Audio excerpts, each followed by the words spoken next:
Game.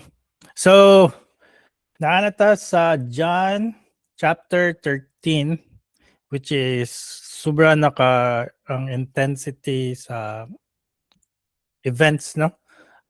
Kaya mo last week about John 12, like katong donkey, di ba? Kaya mo ito, mag-donkey or ma-highlight ito. Di ba ito? Ang entry ni Jesus, di ba? Nga nag-signify na siya ang selected nga lamb para i-slaughter, kumbaga. So now, try na to review before the mo go sa 13, kailangan nahitabo. Usually magbasa ta sa Bible medyo more okay, si Judas, okay man na yung gibuhat, no? Okay. And then next upod, so paspas kayo, di ba? So atong style is sobra kay hinay, then atong tamban gid mismo unsa meaning ba as much as possible. Nayo ba na medyo dili na kahit mo dive kay grabe nakalalom. So try ta og dive gamay then mo surface up na pata. So kay kung i-dive gyud na to mismo lisod na kayo dugay na kita mo 2 years gyud mo sa itong Bible study. So a review lang unsa na itabo.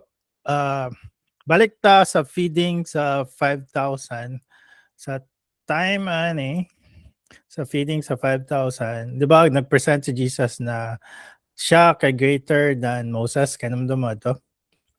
Kaya tungod sa ang crowd nga mindset, gusto nila, nag-follow sila sa Old Testament nga si Moses ang great, di ba? One of the greatest nga ilang gina-follow or prophet, no? Di ba? Or leader, kumbaga. So, but ang ingon sa John 6:30, ang crowd, what sign then are you going to do so that we may see and believe you? They ask, what are you going to perform? So gusto nila nga si Jesus mag-perform og greater miracle kaysa ka Moses. Then Jesus correct their view of Moses sa John 6:32 ano siya. Truly, truly, I say to you, it was not Moses who gave you the bread from heaven, but my Father gives you the true bread from heaven, di ba? So, get sa mga ito na. Then sa 3, Jesus identifies himself as the true living bread. So, ano siya, I am the bread of life. Jesus told them, no one comes to me will ever be hungry, and no one who believes in me will ever be thirsty again. Okay, so meaning, si God nagsend og mana ka Moses, then physical, temporary, and those who ate it still died, di ba? So namatay ito nga generation. But karon is a new covenant, is a Jesus ang gipadala as a bread of life.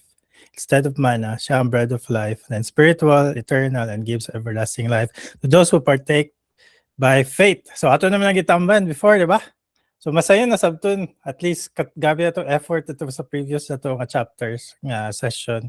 Karon dali na masabtan ang pasabot ni Jesus.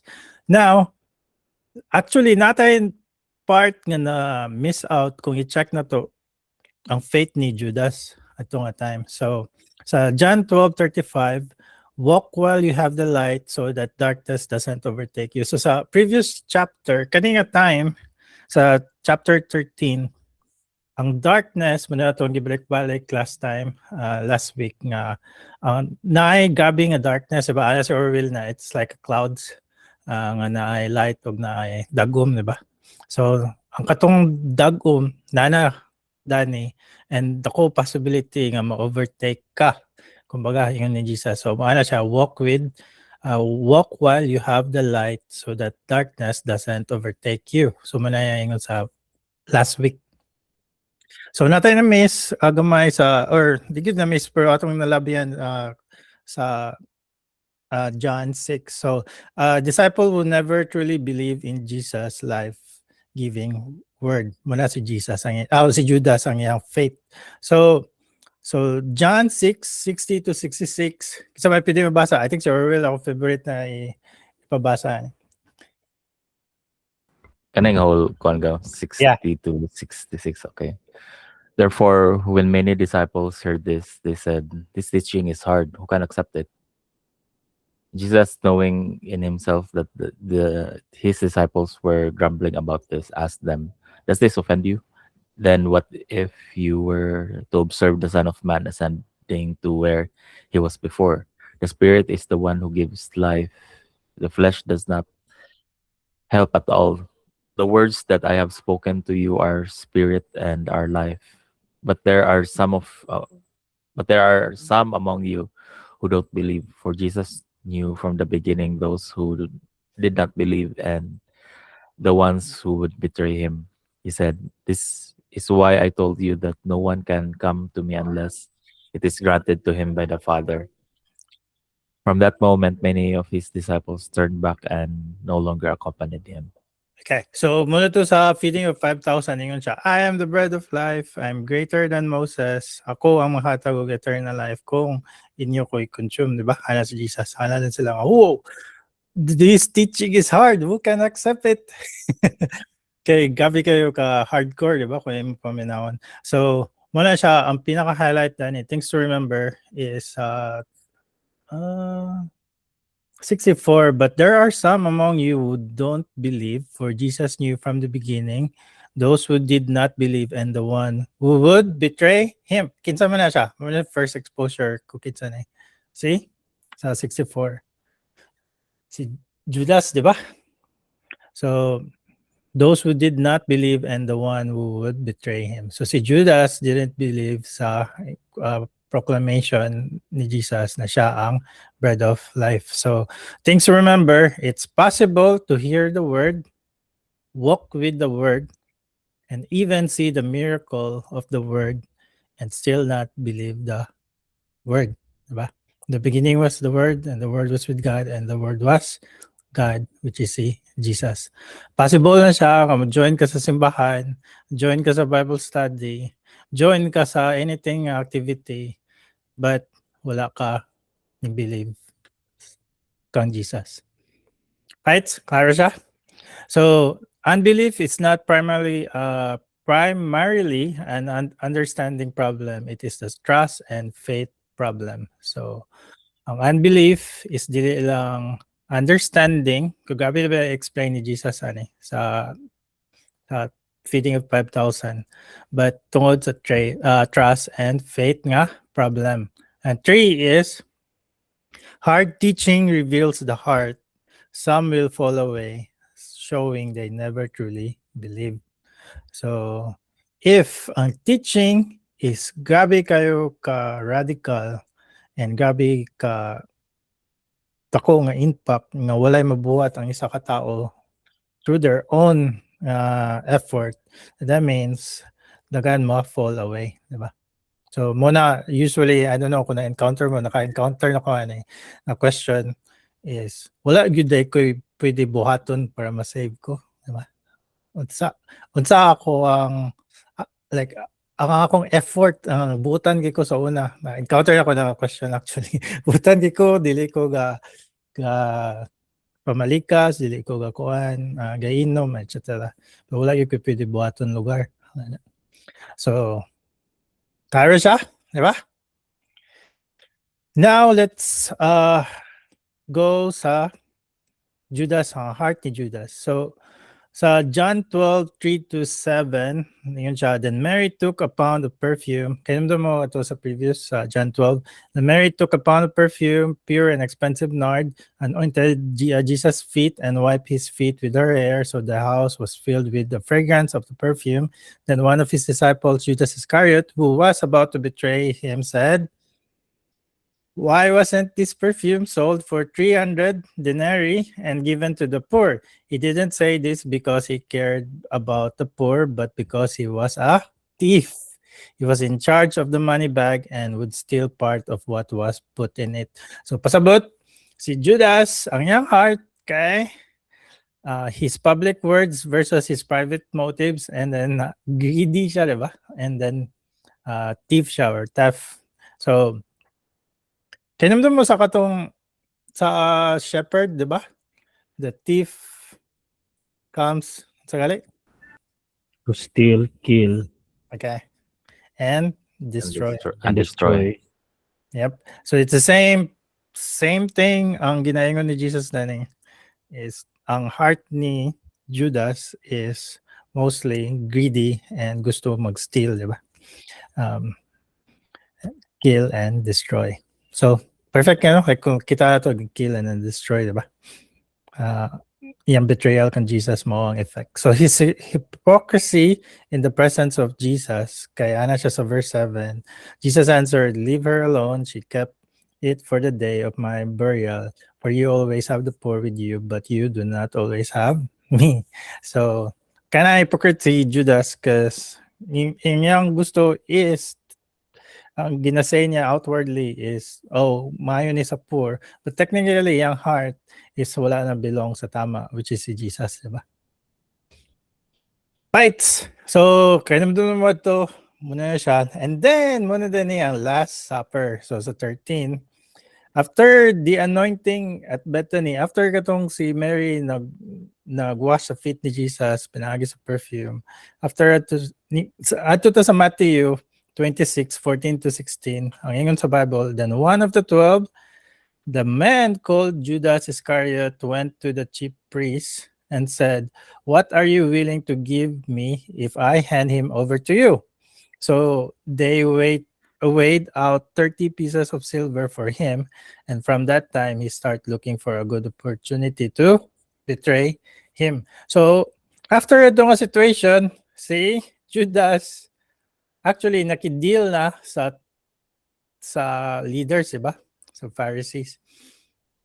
So kind of interesting. So ang gipili nga ilang giveaway is 30 pieces of silver para sa price sa ulo ni Jesus. So at this point, ang heart ni Judas, kaya mo katong ako ingon sa previous na setting is John 12:35, walk while you have the light so that darkness does not overtake you. That means ang darkness will try to overtake you, di ba? So ang heart ni Judas is technically nasa wrong path and sa wrong na source, di ba? And then, at the same time, na darkness, ang atmosphere, ang spiritual of warfare is real, di ba? Na darkness o light. Kuha na to. So muna, ang setting karon sa Last Supper. So, pabasahan ako si Orville na po sa John 13:1-2. Before the Passover festival, Jesus knew that his hour had come to depart from this world to the Father. Having loved his own who were in the world, he loved them to the end. Now, when it was time for supper, the devil had already put it into the heart of Judas, Simon Iscariot's heart, to betray him. Okay. So, that means sa ang atmosphere, ang spiritual realm is technically the atmosphere, but spiritual realm is technically so dark na light and dark nag-battle. At the same time, si Judas, ang yang heart is wala, ang faith niya is not set kang Jesus, di ba? Yang heart is greedy and thief, di ba? So gusto siya mo steal. So now it's a perfect time na ang darkness is musulod sumuna as ang devil had already sa verse 2 put it into the heart of Judas, Simon Iscariot son, to betray him. So perfect kayo, di ba? Tanan alignment. Si Judas, dili believer. Ang yung heart is greedy kayo sa money. And then, yeah, ang spiritual nga battle is real. It gets stronger. So ang serpent, which is the devil, is ang faith ni Judas didn't believe, heart set on the money. Result is the devil put the betrayal idea on his heart and mind, diba? So John still holds Judas morally responsible even though the devil prompted the betrayal. Suggestions comes from Satan, but Judas wills and carries it out. So ang suggestion comes from Satan, the devil, but si Judas ang nag-carry sa will. Kaya in the first place, wala siya nito kang Jesus. Diba? Or kung nito man siya, yung una-una possible is kani si Jesus is mahimo og military king. So kung siya military king, then ako in charge sa treasury, then ako mo dato, di ba? Possible, di ba? Wala gingon sa Bible, but it's possible. So now, we remember sa 1 Timothy 6:10, sa maingon, for the love of money is a is a root of all kinds of evil, and by craving it, some have wandered away from the faith and pierced themselves with many griefs. So, muna ang pinaka-first nga sa financial nga perminti taga ka wrong, di ba? It's the love of money, dili ang money itself. Ang money is a tool that will amplify unsa ang nasa imong heart. So, if imong heart is all about kan Jesus, about sa light, then nakuha imong impact na ma-reach out sa others. But if it's darkness ang nasa imong heart, then ang imong faith will wander away, diba? And pierce himself with many griefs.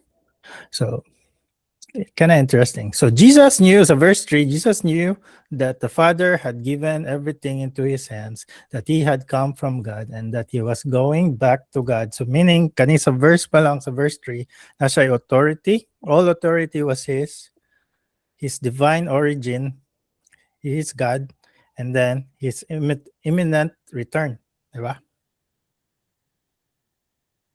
Kuha ito na. So, taka na-establish si Jesus. Na-establish naman ito na sa previous na ito nga Bible study. So, John 13:4-11, go.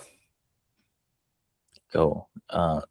So he goes up from supper, laid aside his outer clothes, took a towel, tied it around himself. Next, he poured water into the basin and began to wash his disciples' feet and to dry them with the towel tied around him. He came to Simon Peter, who asked him, "Lord, are you going to wash my feet?" Jesus answered, "What I'm doing you don't realize now, but afterwards you will understand." "You will never wash my feet," Peter said. Jesus replied, "If I don't wash your feet, you have no part with me." Simon Peter said to him, "Lord, not only my feet, but also my hands and head." One who was bathed, Jesus told him, doesn't need to wash anything except his feet, but he is completely clean. You are clean, but not all of you. For he knew who would betray him. This is why he said, not all of you are clean. Yep. So, kind of highlight is, so, mag-gather sila for supper, and then he poured water, diba, into a basin and began to wash his disciples' feet, sa verse 5. Technically, caught unaware, like na-surprise ang mga disciples, diba? Kaya mukhaon na sila, nakasulod na sila, nalimot sila nga, wala sila nalimpyo sa ilang feet. Because customary sa una is, since gasandal sila, before sila musulod sa balay, technically, mag-wash sila sa ilang feet. Kay hugaw kayo ilang feet, diba? So, kaninga time, ang ilang mga tiil, hugaw gyud kayo. Kay gabi na ba yan ang baklay, diba? Kay gabi yung ilang pag-share sa kingdom nga coming. So, muna nga ana si Peter sa verse 6 na, "Lord, are you going to wash my feet?" So, hesitant siya, diba? And then he answered, "What I'm doing you don't realize now, but afterwards you will understand." So, Jesus' humble service, Jesus takes the role of a servant to model how his followers should treat others, muna sa verse 5. So, iyang giserve ang disciples. Okay, even though nga siya ang greater, diba? But stoop siya sa level sa disciples. And then, it's a symbol of spiritual cleansing. So, verse 8, "You will never wash my feet," Peter said. Jesus replied, "If I don't wash you, you have no part of me." Kind of interesting, no? So, ang pag-wash ni Jesus sa feet is technically a symbol na spiritual cleansing. So, ang number 3 is ongoing forgiveness. Doesn't need to wash anything except his feet, but he is completely clean. So, verse 10.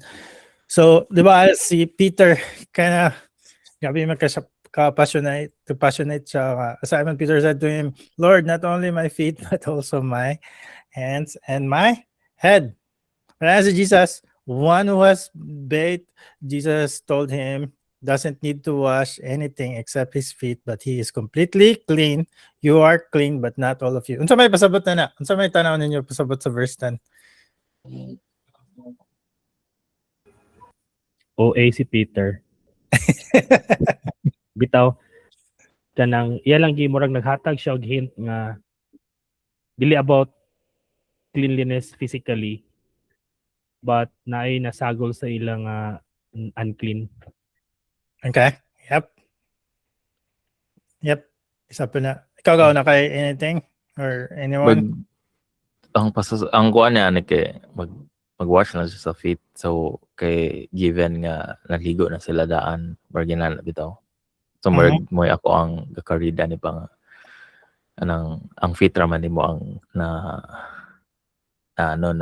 nahugaw di ba ng tibok lawas. So kana lang. Then or ni go on lang siya to say kana mo nagpadungog-dungog na lang din siya sa later part. Yeah. So one of I think na duha mo apila ni nga insights, and then isa pod is technically kung atong una naon is kung na wash ka sa blood ni Jesus, you are completely clean, di ba? But ang ingon niya sa verse 10, but one who has bathed, Jesus told him, doesn't need to wash anything except his feet. So pasabot day to day sa atong life, sa atong walk, we are clean, but most of the time kita sa human magkasala, then we just need to clean our feet. Kaya niya sa atong daily walk. So we are cleansed by the blood of the Lamb, but we still need to ask for repentance every day sa atong life. That's why ningon siya, you are clean because ni-believe sila, di ba? Ang mga disciples ni Jesus. Ano siya, you are clean, but not all of you because kita man ang wala ni-believe. See? Judas, di ba? So Judas was not one of those who are clean. So sa 11, for he knew who would betray him. This is why he said, not all of you are clean. Klaro ba siya? Yeah. Yeah. So, kaya libog siya usahay. Kay Marag, okay, nag-wash siya sa feet and then ano mang nito siya nga whole body, di ba? But ang gusto i-point out ni Jesus is, kamo na clean na mo because you believe in me, di ba?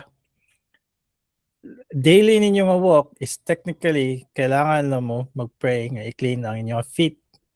But ang isa ka tao na ni is technically, daily, purely, the whole thing, dili siya clean. Diba? So, because wala siya ni believe, which is muna si Judas. So, muna siya ang sa Last Supper. Dagan detail actually sa Matthew, but atulay pa dayon. So, verse 12 to 20, ako na lang basa na ikaw. So, when Jesus had washed their feet and put on his outer clothing, he reclined. Let me see. Okay, yeah, tama lang yung slide. Okay, when Jesus had washed their feet and put on his outer clothing, he reclined again and said to them, do you know what I have done for you? You call me teacher and Lord, and you are speaking rightly, since that is what I am. So if I, your Lord and teacher, have washed your feet, you also ought to wash one another's feet. For I have given you an example that you also should do, just as I have done for you. Truly I tell you, a servant is not greater than his master, and a messenger is not greater than the one who sent him. If you know these things, you are blessed if you do them. I'm not speaking about all of you. I know those I have chosen, but the scripture must be fulfilled. The one who eats my bread has raised his heel against me. That is Judas. And then 19, I am telling you now before it happens, so that when it does happen, you will believe that I am he. Truly I tell you, whoever receives anyone I send receives me, and the one who receives me receives him who sent me. So that means a father, diba? So, couple points. Sa 14, nag-demonstrate si Jesus na humility. Because i-wash niya ang feet even though siya ang Lord and teacher. Diba? And then, for I have given you an example that you also do just as I have done for you. So it's kind of more like another insight po mura siya og symbol is as a disciple ni Christ, you wash others' feet. That means mag-share ka sa gospel. Once ma-accept nila si Jesus, then it's kind of more like a symbol of washing others' feet, diba? Also, it's a symbol po of humility na as a disciple ni Christ, when you share, you also share your humility, diba? Because this is who I am before grabe kay ko ka makakasala, then nautlok ko, then mo ni ang ako ang changes karon. Ko ito ang sequence. So, mo na ang ana si Jesus na follow nato ang yang example, diba? Sa 15, for I've given you example that you also should do just as I have done for you. That's why ang mga disciples after sa crucifixion, after na itabot tanan, kabalo sila unsa ang buhaton, di ba? So, give up nila tanan nilang life. Nauban fisherman and all. Nag-spread sila all the way across the world. Kaya tungod aning part, nakita nila nga si Jesus all throughout sa ministry. Mo na yung gibuhat. Then, sila po mismo, mo ilang buhaton. Klaro ba siya? Nay, question so far about ani? Okay pa? Kaya pa? Okay, game. So, Aisha, truly I tell you, a servant is not greater than his master, and a messenger is not greater than the one who sent him. So, stresses servanthood and love. And then, so 19, Jesus knows the future, but still continues to love them. So 19 is, I'm telling you now, before it happens, so that when it does happen, you will believe that I am He. So si Jesus, kabalo siya nga i-betray siya ni Judas. All throughout, sugod pa sa sugod. Pero si Jesus, nag-wash yapon sa feet ni Judas. Nakuha ninyo ang implication na it's like bugat kayo siya ang the one nga mo betray and mo send ka Jesus sa cross na mamatay siya iyaga pong giserve even though nga wala siya din believe, diba? Muna ang yang love, diba? How wide ang yang love, how high and how low, diba? Ang love niya sa tuwa. So John 13:21 to 26. Go Gaw. Kaya pa Gaw? Okay. When Jesus had said this, he was troubled in his spirit and testified, "Truly I tell you, one of you will betray me." The disciples started looking at each other, uncertain which one he was speaking about. One of his disciples, the one Jesus loved, was reclining close beside Jesus. Simon Peter, motivated, motioned to him to find out who it was he was talking about. So he leaned back against Jesus and said, "Lord, who is it?" Jesus replied, "He is the one I give the piece of bread to after I have dipped it." When he had dipped the bread, he gave it to Judas, Simon Iscariot's son. Okay. So, ato ni tamban nga so sa 21, truly I tell you, one of you will betray me. But before when Jesus had said this, he was troubled in his spirit and testified. So, si Jesus at the time is very, very troubled yung spirit.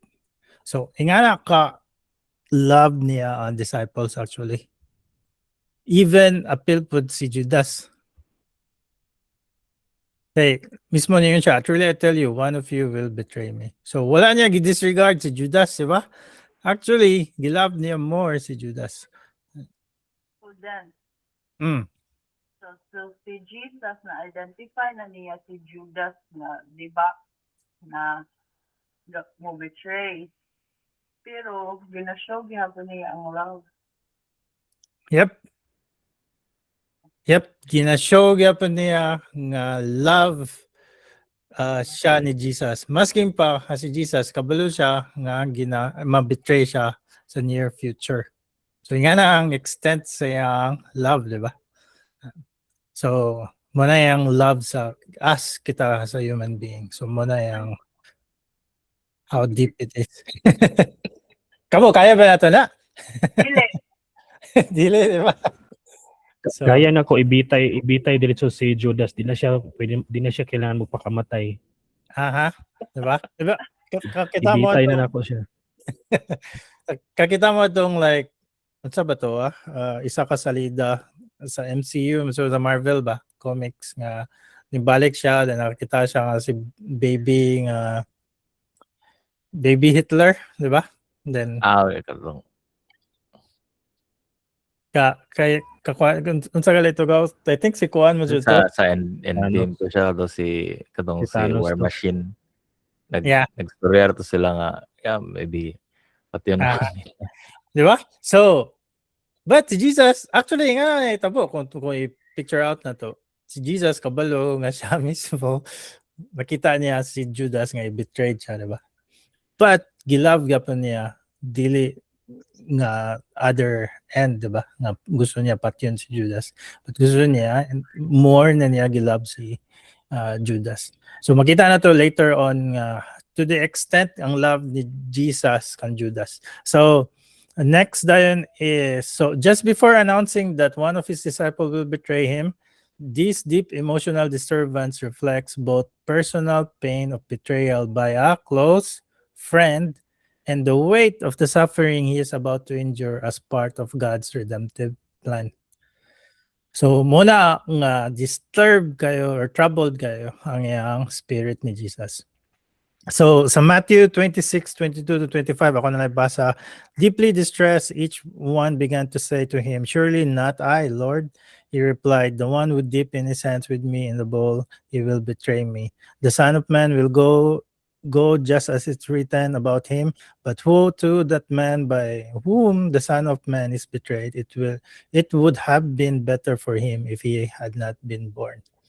Judas, his betrayer, replied, "Surely not I, Rabbi." "Rabbi, you have said it," he told him. So ano pa si Judas nga, surely nga, dili ako, di ba? But sa iyang heart, kabalo na ta before, di ba? Ato kanina. Sa iyang heart is nanay betrayal nga giput si Satan or ang devil. So, given that Judas has already gone to the chief priest, Matthew 26, and arranged the betrayal, his question isn't an open, honest inquiry. It's more like a cover move in front of others. Diba? Pero yung heart na set na harden na yung heart. So, kung check na to, si Judas, yung faith, didn't believe in Jesus. Yung heart is greed and theft. Yung words, yung gingon, surely, di ba, kadili ako. So, ang devil, na opportunity na put ang betrayal sa yung heart or mind, di ba? And then, ito yung nakaingon siya, surely not I, Rabbi. But namakak siya and nag-double down pagid siya sa yung bakak. So, wala niya nakita nga it's time to confess, di ba? But nope, kasala ako, which is payan ako, like usually makasala. Then kung imong i-reveal lang yan sala, usually, ang normal na to as human being is mo-defend sa itong sala, di ba? Ipadayon na to at sala until mo worse. Kuha ninyo a picture. It's the same para sa to, dili lang si Judas, di ba? So muna, mag-ask ka sa mga tao, like, dili na maayo yung mga gibuhat, na dapat ka mo kuan sa mga wife or sa mga uyab or sa teacher or bisan sa pagka later on pila ka months ning double down, di ba? Ning samot. Yeah, because that's our heart, ang heart sa tao. At the same time, napod ang spiritual battle.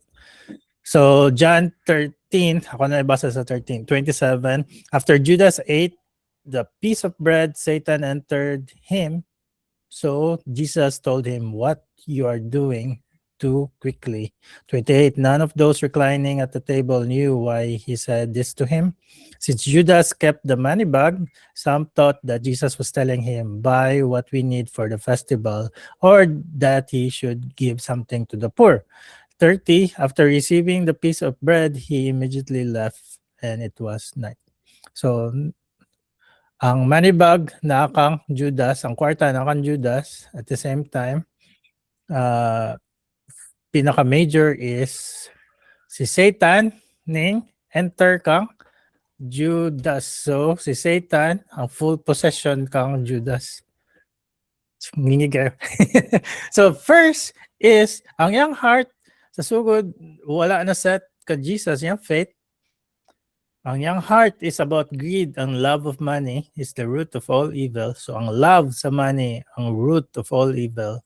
And then ang iyang words is surely not I, Rabbi. So double down siya sa iyang sin, di ba? Yung heart is ang devil na put of betrayal na sa iyang heart and mind. And then this time is ang full force, di ba? Full possession ni Satan. So possessed ni Satan si Judas. So in John's theology, in the wider New Testament, the devil, ang Greek niya is ho diabolos, the accuser or slanderer, and Satan is the Greek ho Satanas, the adversary, are two titles for the same personal evil being. Kaya to.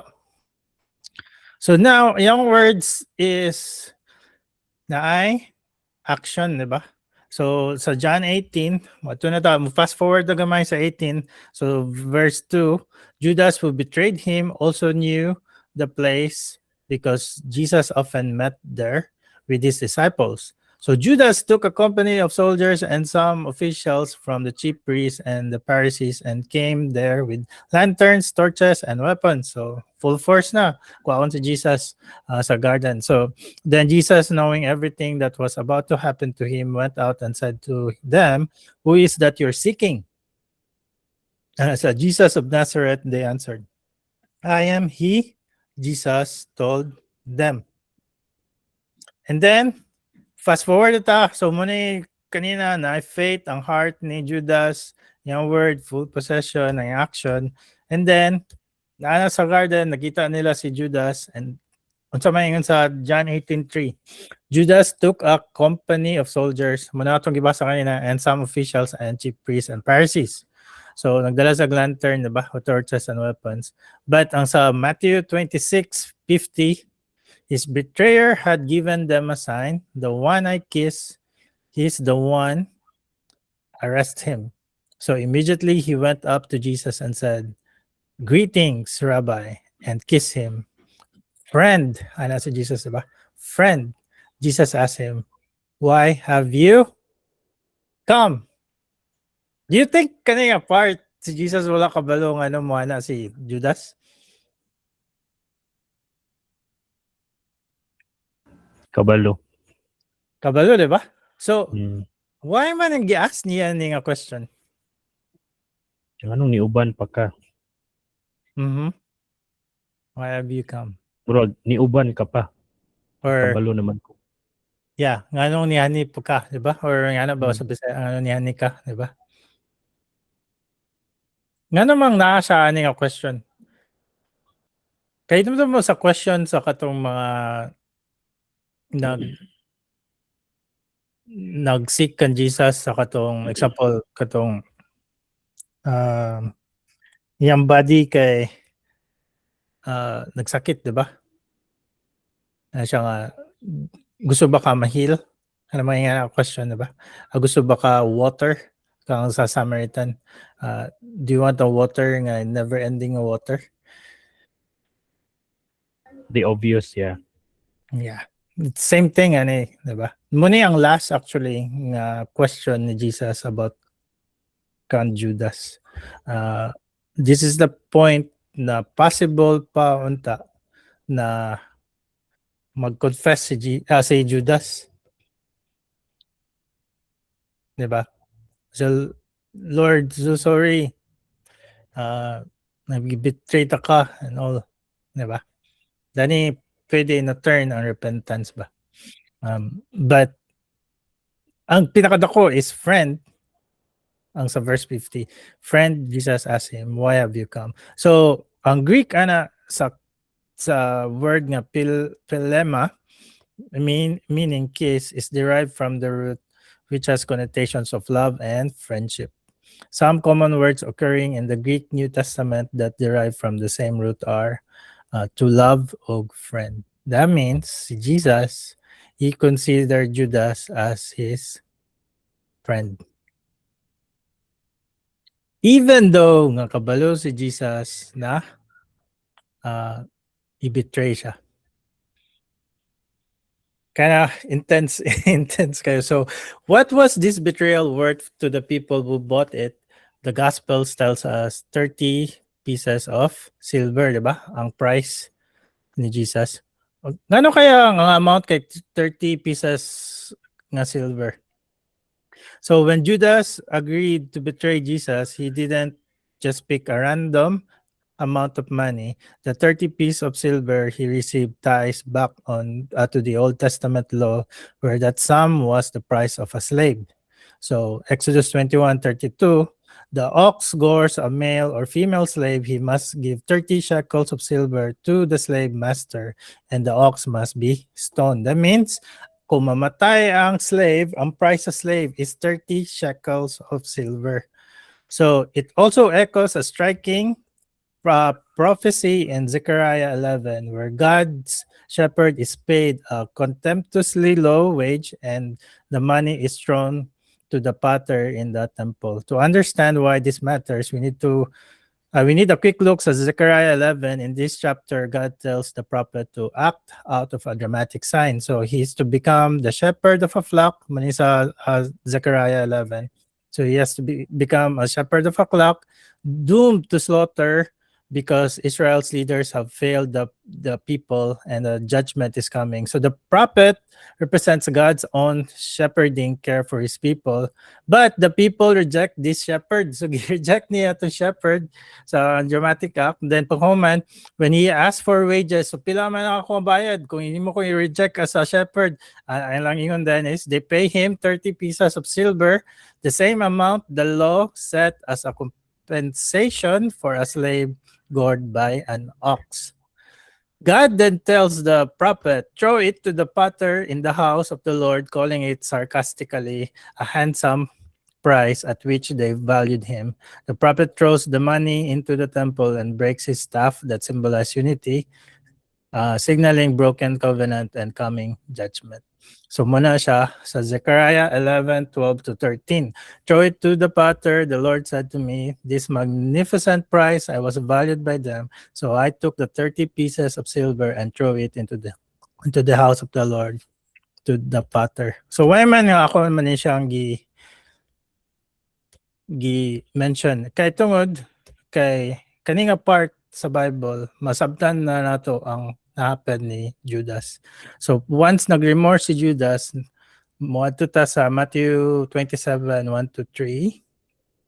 Or I don't think 1-3. Matthew 27 siya.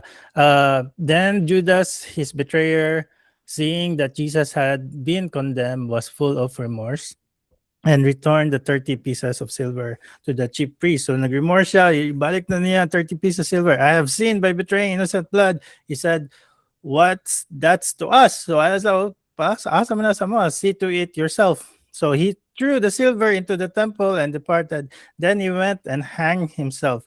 The chief priest took the silver, katong 30 nga silver, and said, it's not permitted to put into the temple's treasury since it's blood money. They conferred together and bought the potter's field with it as a burial place for foreigners. Therefore, that field has been called Field of Blood to this day. Then, what was spoken through the prophet Jeremiah was fulfilled. They took the 30 pieces of silver, the price of him whose price was set by the Israelites, and they gave them the potter's field as the Lord directed me. So that means, katong sa Zechariah time, ang shepherd, prophet, shepherd representing God's care over Israel. Then si Judas is Jesus, the true good shepherd rejected by Israel's leaders. Ang value sa shepherd is 30 pieces of silver as contemptuous wages, di ba? Ang value sa katong shepherd. But ka Judas, 30 pieces of silver said to Judas to betray Jesus. Ang money's fate, katong sa Zechariah, thrown to the potter in the house of the Lord. And then Judas is returned to the temple, used to buy the potter's field. And then ang symbolism niya is rejection of God's shepherd, worthless of their price. Then blood money, field of burial of foreigners, judgment on betrayal. Ano man important siya? Because it's a thing nga connect, di ba? ang Old Testament ug ang New Testament tungod lang sa price of silver. So dili siya random nga. Usually sa Sunday like 30 pieces of silver. Okay, 30. But nganong 30 man, di ba? So ang outcome, judgment on corrupt shepherds, the rise of a foolish shepherd, and then ang kan Judas betrayal leads to crucifixion. Field becomes field of blood. So Acts 1, muna na itabo kan Judas. Brothers and sisters, it was necessary that the scripture be fulfilled that the Holy Spirit through the mouth of David foretold about Judas who became a guide to those who arrested Jesus. For he was one of our numbers and shared in this ministry. Now this man acquired a field with his unrighteous wages. He fell head first. So after niya pag-suicide, he fell head first. His body burst open and his intestines spilled out. This became known to all the residents of Jerusalem so that their own language, that field is called Akeldama, that is field of blood. So verse 24, it is written in the book of Psalms, let his dwelling become desolate, let no one live in it, and let someone else take his position. Grabe kaya effect, no? So yan gibuhat, di ba? So sa 13, doon na ito, first slide, when he had left, Jesus said, now the Son of Man, so nihawa si Judas, di ba? When he had left, Jesus said, now the Son of Man is glorified, and God is glorified in him. So niyawa si Judas sa Last Supper. So Judas' betrayal sets the cross in motion, but does not defeat God's plan. What Judas meant for evil, God is using it for supreme glory. So sa verse 32, if God is glorified in him, God will also glorify him in himself and will glorify him at once. Little children, I am with you a little while longer. You will look for me, and just as I told the Jews, so now I tell you, where I'm going, you cannot come. I give you a new command. So manani sa Last Supper, love one another just as I have loved you, as Jesus loved, kung mag-add ko, as Jesus loved Judas, you are also to love one another. By this, everyone will know that you are my disciples if you love one another. Yeah. So, moto ang life ni Judas. Kinda interesting. Anything like gusto i-share nga insight na may gusto ma-share?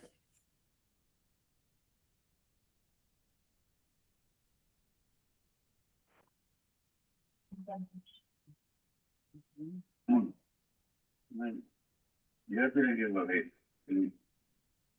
Wala mo dali mo. Si Judas. Grabe, pila ko na years na bubanig. Wala na. Madong ganito na sige. Aha. Nag-ubanig just 2 years or 2 years. 2 years ka pa. Kita agad sa tanan miracles, sa tanan nga run the pang-preach Jesus Christ. Siyempre, wala rin siya na-move on na dito. So, kita rin mo ba nga, kaya ko alam nga nang ginanap ito ang tao dito. Grabe, lesson siya, miracles ng commitment. Everyday ka, babadgi ka sa preaching Jesus Christ. So, wala niya kung siya na-move. Yep. Ngano na dyan? Nga nga wala siya na move. It's because kaya naman mo nga ang atong heart is technically so sa Garden of Eden we are made to worship God, di ba? But ang heart ni Judas is asa man ako ibalik to slide is a God of money. So, yakang heart is set sa money. So, the love of money, kato ko yun kanina, the love of money is a root of all evil. So, ang love sa money, dili ang money. So, ang yung heart na-added to na field. So, anything nga yan na think, payato kang Mary, nga nag-pour siya o perfume, tanong niya, may panalayatag ni sa pour. Sayang ang kwarta, di ba? Sa isa ka event. So, mo na feel niya ang heart, wala na ang na-harden na siya ba? ang kumbaga yung heart. Na tungod sa love, sa money, gabi kayo ka. Mara siya og kanang na-close na yung heart kang Jesus. Muna si Jesus, every time nga kato akong ginaingon, na I question gina-throw si Jesus, di ba? Nga naaka kato kanina. Katong kiss, di ba? Friend. Jesus asked him, why have you come? Friend, that's like, friend. Why have you come? So, siya no dili nakabatarog, di ba? Kaya you can't force somebody to believe ni Jesus. Dili man na niya nature. So, all the time, si Jesus ga-ask og question na matarog ang iyang heart. But wala siya response. So, si Judas then, basically, mura siya, critical siya for me when it comes to money. Murag, matutaan niya ay kanang maghatag sa upuan ng na para sa benefit. Ay sa daghan makaayo na sila. Mahal kaayo murag pintado tanan money tanan muraging ana. So Yep. delikado ko i-dirty na to sa heart. Yep. So, mo na nga. Mhm. I-correct ko din sa Wait, ako nawala ka ko or ako ba nawala? Marag nawala. Okay, na. Okay, unsa ko murag nag-mention si Jesus more on about money or the love of money compared sa heaven and hell. Murag ito daghang topic about money. Yeah.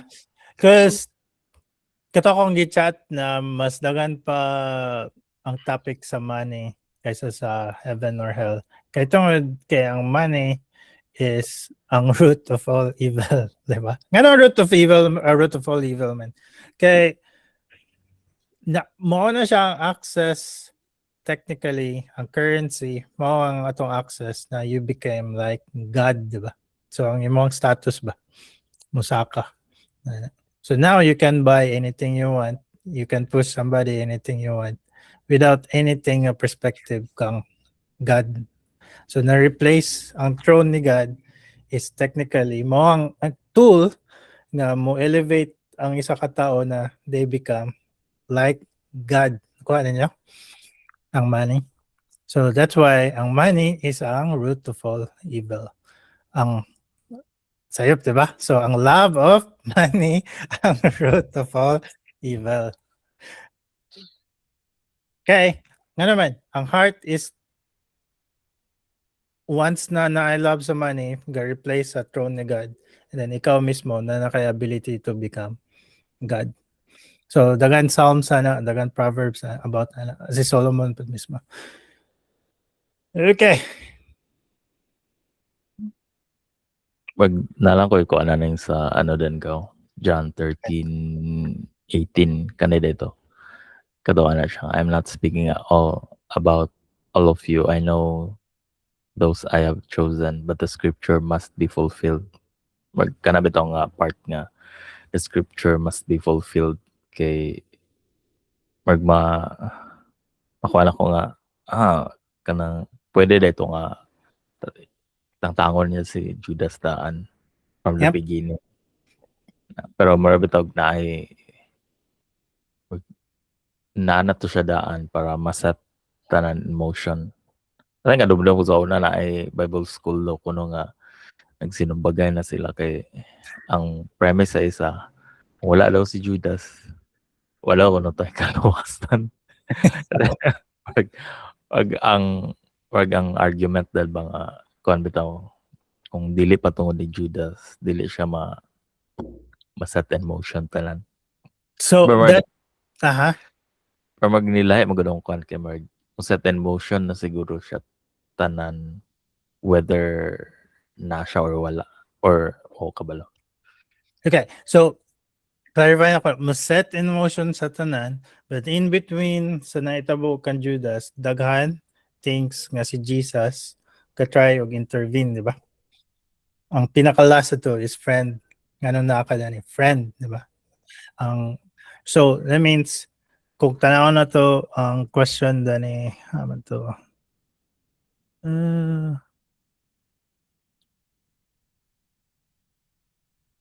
So 26, Lord, who is it? He's the one I give the piece of bread to after I have dipped it. When he had dipped the bread, he gave it to Judas, Simon Iscariot's son. Diba? Sila tanan nakaan eh. So, pwede yung like, Lord, I'm gonna betray you. I'm so sorry. I'm gonna turn. Diba? So, even though ang motion na set, ang individual na relationship is pwede ma-restore. So, that's why pinaka-importante sa kaninga chapter is ang next nga session na to next week, which is si Peter. Kasi si Peter, it's the same thing. He betrayed niya si Jesus. Denounce siya si Jesus. Kapila man nga times? 3 times, di ba? So 3 times si Peter. Si Judas is 1. Si Peter, 3. So that is why sa Bible, wala na putol nga si Judas rataman, kundi apil po si Peter. But si Peter is ning turn kang Jesus, diba? And then it's not a remorse, but it's a repentance. So that's why ang yang impact sa ministry dako.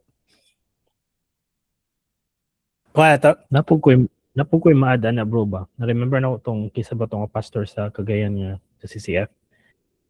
Peter has the greater sin than Judas. Kung buto na naon like, never gid na mention sa Bible nga, if you betray me, I will betray you in front of my Father. But if you deny me, I will deny you in front of my Father. Mo gina siyang kuan, diba? So, Yep. dili lang man gud si Judas ang nay unbelief system sa yang sarili. Mostly tanan apostles, remember pag atong sa Gethsemane, all of them left Jesus, even Peter. And then si Peter gideny niya, si Thomas napa siya unbelief, kailangan pa niya makita yan, diba? So all of them sinned against the Lord. And that includes Judas. Kaso lang, natay choice either to stay remorsed or to repent. Muna siya ang nalahi kay Judas kay instead of pwede gid siya magrepent, tama si Dennis nga. Pwede to siya magrepent ba? But he chose the other way around. Not because you betrayed the Lord doesn't mean nga yes, you fulfill the kuan nga salvation part ka didto, but still you still have the choice to repent. Mubalik ka sa Ginoo na bitaw. Instead, he killed himself. Yep. So mo to next week mas bugat pa agibuhat ni Peter, diba? Kasi deny niya si Jesus not once, 3 not times. twice, but 3 times. Then na mga verses na about denial or deny mo si Jesus, diba? So muna heavy siya.